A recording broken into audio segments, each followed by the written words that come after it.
Meditation has really helped me with my concussion, and today I'm going to share 3 different meditation activities.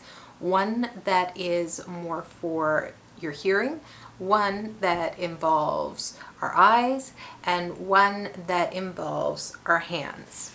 So hop into something comfy and let's chat. My name is Larissa and I have a brain injury. I am not a doctor. This is your medical disclaimer.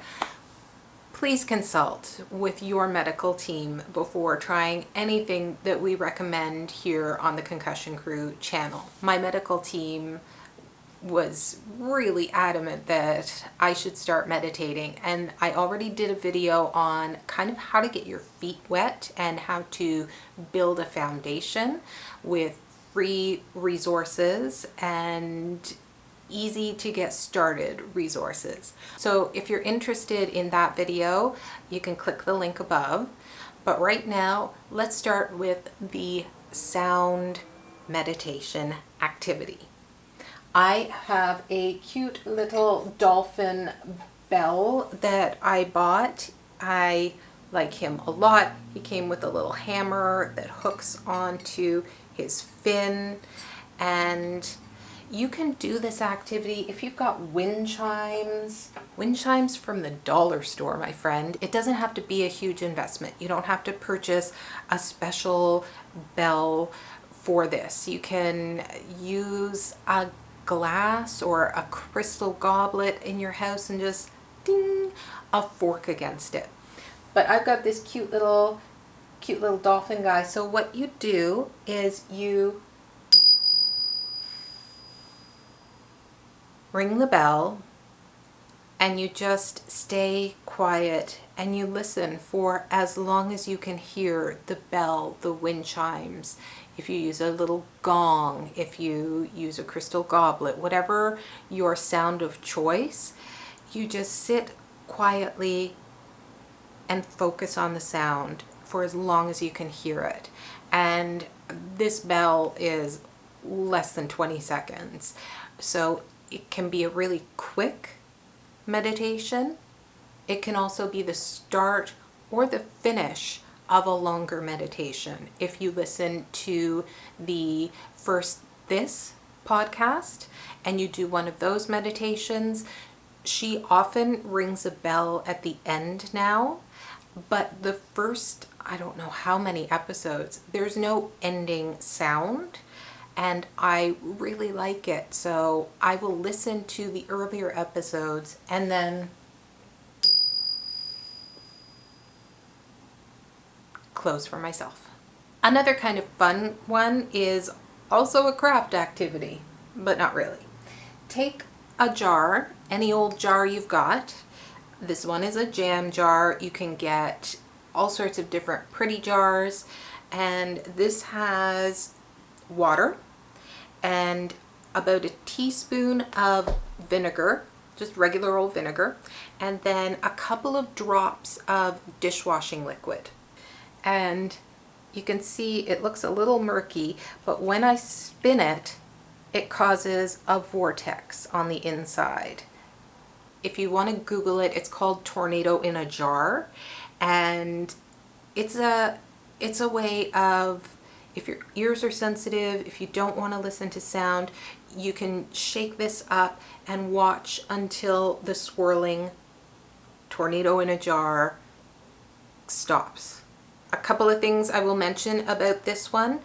I found that I tried it with the glitter like they recommended online, and I tried it with food coloring, and it didn't really work for me. So you can Google what things you can add to it to make it a little more fancy, but this is just a little bit of Dawn and some white vinegar in a jar of water.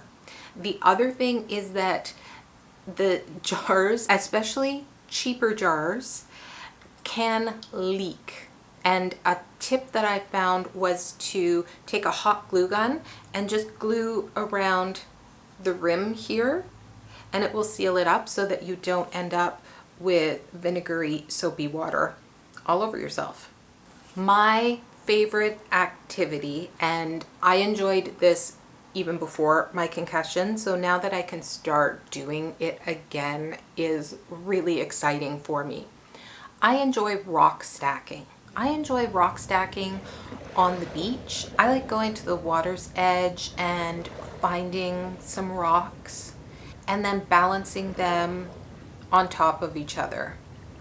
And I couldn't do this right after my accident. So if you try it and it makes you dizzy, freaking stop, because it doesn't get better. It's not something you can push through. If it makes you dizzy, you're just gonna have to shelf this idea for a little while, and eventually you'll be able to.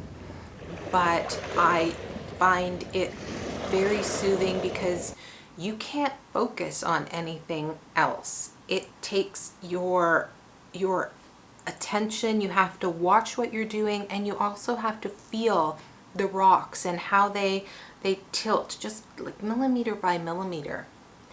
I can't do it on a busy day at the beach because people walking by is too much for my brain, but I like it on the quieter days at the beach, especially when it's a little bit rainy and misty.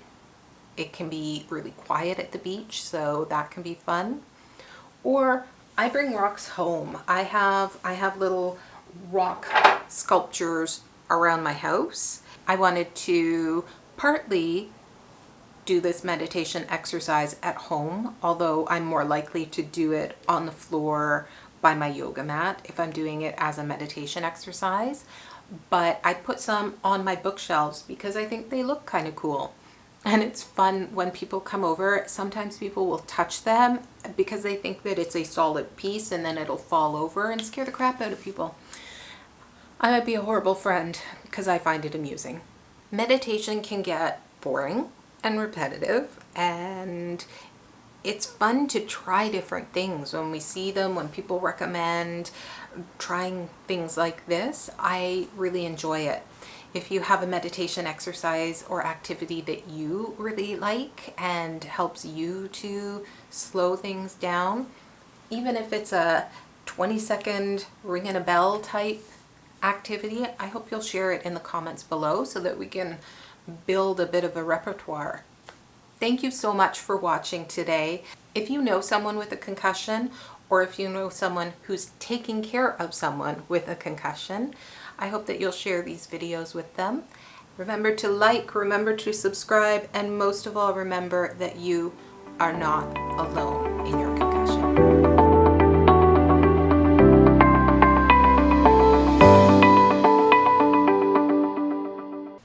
Whenever I sit down on my yoga cushion, Libby comes a-running and she wants to cuddle.